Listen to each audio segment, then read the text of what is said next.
Greetings, internets. Thinker2112 here with special guest. Hello, people. This is blinkkandyoumissit. Let's finish Super Paper Mario. Super Paper Mario. It is 2112. Hey, 2112. That's funny.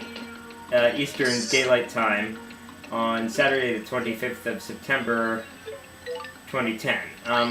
I did a bunch of stuff off screen, so I am in the second basement of Flopside. What you do to get the Flopside Pit open is there's a sleep spot here, so you use sleep, then a switch appears and you press it, and you go down here. Now, for some reason, Nintendo decided that you would have to go through the Flopside Pit twice. I did the first time off camera because the reward for getting through it once is nothing. You get a mysterious character that tells you something at the bottom and doesn't show himself. Or itself. That's really strange. I mean, considering it's such a long side quest, I mean, this is one of those 100 floor things, right? Yeah. Considering that's the case, that's kind of, I would think, a little bit poor game design to make you go through something that long twice. Yeah. Especially when you've already done it. So basically you're doing 100 levels 3 times, because you already have the flip side one. Yes, that is correct. So I'm going to be using the Bowser carry combination for most of the dungeon. Bowser because his fire breath attack is really good. Strong and, ranged. And carry lets him jump on stuff that he wouldn't be able to jump on otherwise. Of course, I could also use my hammer, but probably will a couple of times. So the enemies here are really strong. I mean, I can kill them in one hit, but that's only because I'm at a really high level. No, I don't want to poison. These are all silhouette enemies since you're on the other side, I get it. What do you know? For once, Nintendo's logic is real logic. So, as with the Flipside Pit, you need to find a key and put it in the door within 5 minutes. But 5 minutes is a rather trivial time limit. 2 minutes would be more of a time limit. That's 5 minutes per what? 5 minutes per floor. Oh, okay. Well, yeah, I mean, at this pace, I mean, you're only taking about, maybe 30-45 seconds a level. The Goomba trampoline. So, Somebody needs to try and double bounce Bowser.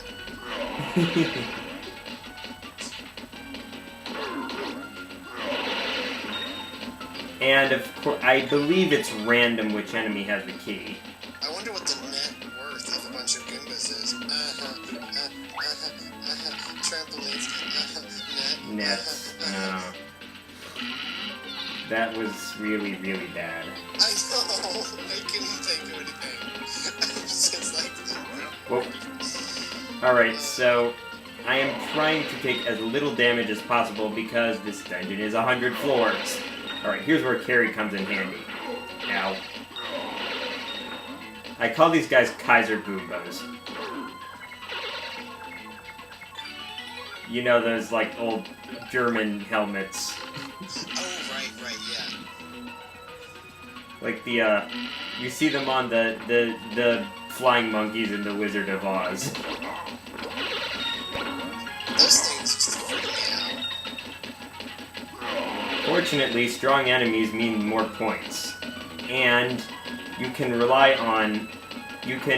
This is very good. The more points thing is very good because level up means full HP recovery. Oh, definitely. Well, how far are you from level up right now? 4.41 million will be my next level up. But you will get that many points in a you will get that many points in a run through. Now, can I cure poison with... I do not want to use one of my recovery items, because my recovery items are, like, really powerful.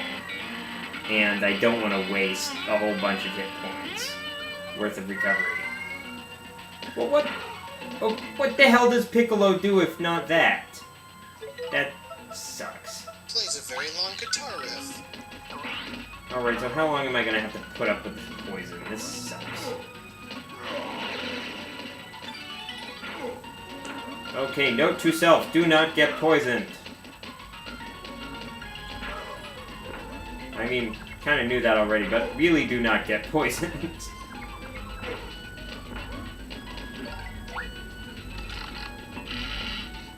Maybe it wears off if you go into a different room? That's probably wishful thinking. Yeah. So, I did not cut corners at all on the recovery items. I took a bunch of emergency rations, which are 50 hit points if used in one of the hits of 100 trials when I did it last time. And I succeeded, I finished it, but I was very, very low on recovery items. I may have even used them all. So, this time I have all Dillis Deluxes. Except I have one life shroom in case I, screw up and don't use the recovery item in time once.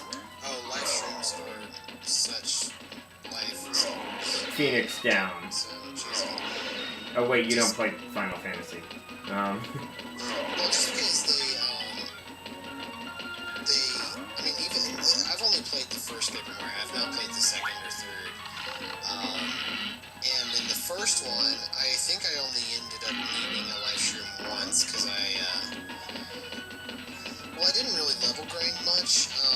I just kind of played through, but it was definitely very helpful to have the life shroom. I think it was in, I don't know what boss fight it was, I can't remember exactly.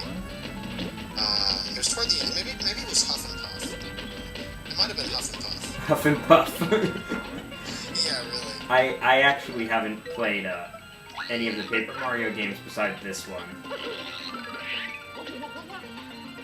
Yeah, it's Huff and Puff is like this big cloud of smog, basically.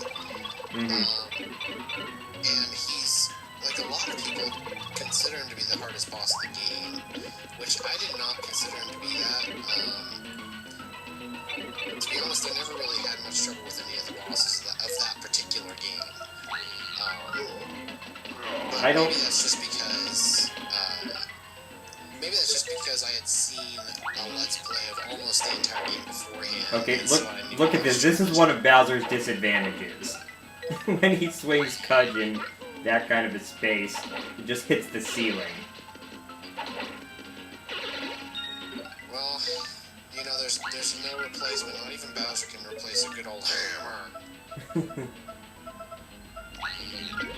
Wow, there are so many sidekicks. Yeah. There are some that you'll use more than others. Okay, these treasure chests do appear on the first time around, but I intentionally did not open them because I wanted to be able to show what was inside them. Dashell card. Dashell is the... Now, why does he always show up on the very first... it would be really a lot more useful if he showed up later. But he always shows up at the first opportunity, it seems. You can buy stuff from him.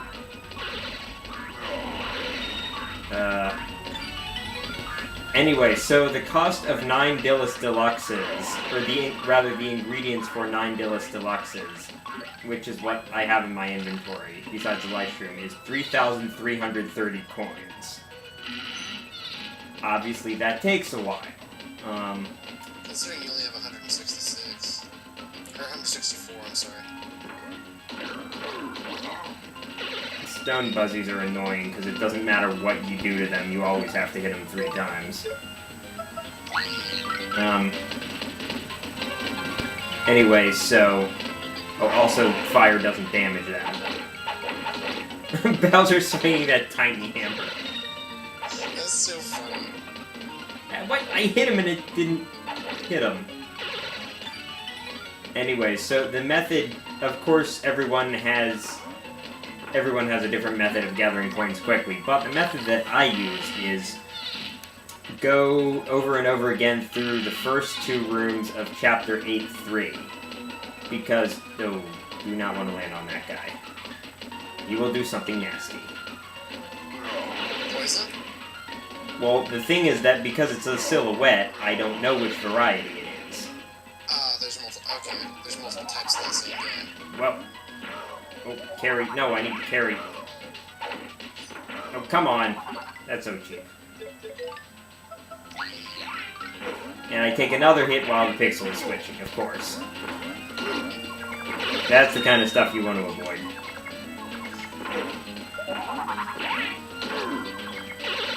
Nah, who has a key?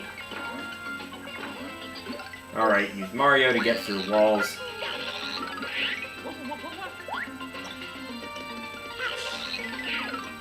Whoa! You will be doing a lot of switching around here.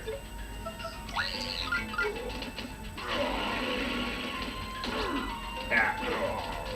Come on.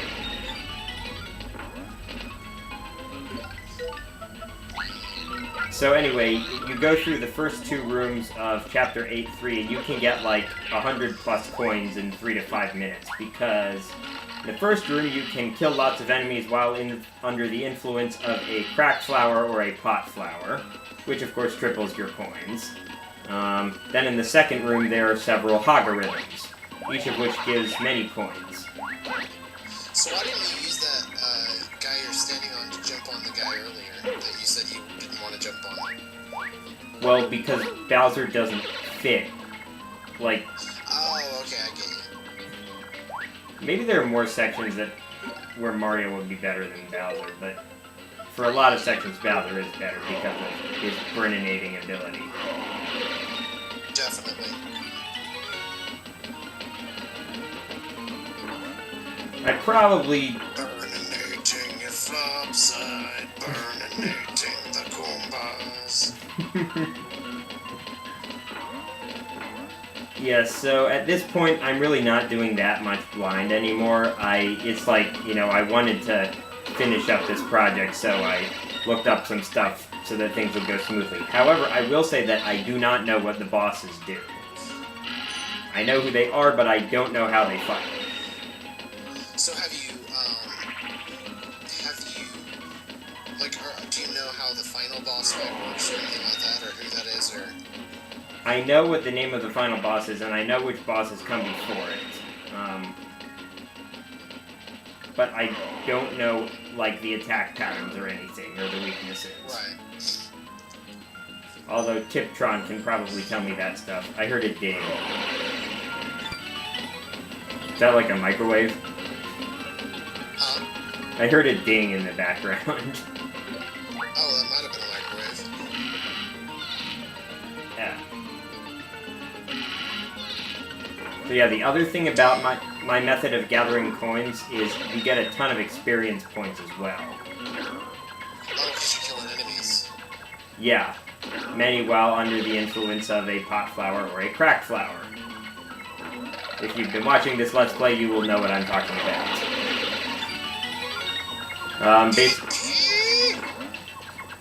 Yeah, I call speed up flowers crack flowers and slow down flowers pot flowers.